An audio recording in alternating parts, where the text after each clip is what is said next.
जंहिं बि रसूलुल्लाह जी गुस्ताखी कई रब उन्हनि खे सज़ा ॾिनी।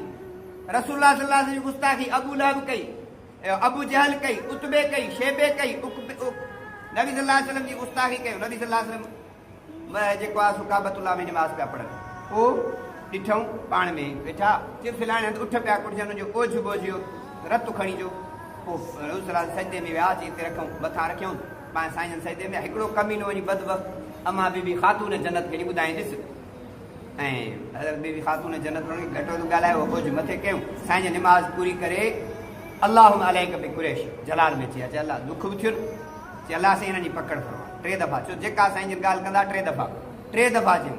पोइ उहे जंग बदर में इहे सभई सरदार क़तल कया विया, हिकिड़े खूह में उछलिया विया, अॼु ताईं हुन में पिया आहिनि कंहिंजी जाइ न।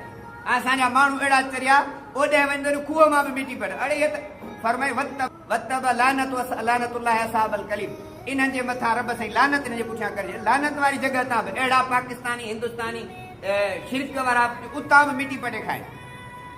मस्जिद गमामा खोलियऊं, हाणे वञूं था मिटी बि था पटियूं।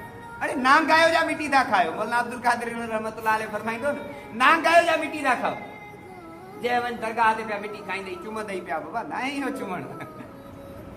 ॿियनि मुक़दस जॻह तां मिटी पटिन, पर अबू जहल वारे ने खूह तां बि मिटी पिया पटिन, उतबे ऐं शेबे वारे तां पटिन पिया। पोइ हुन वॾी भित ॾेई हुन खां परे कयो, वाने खां परे थियो।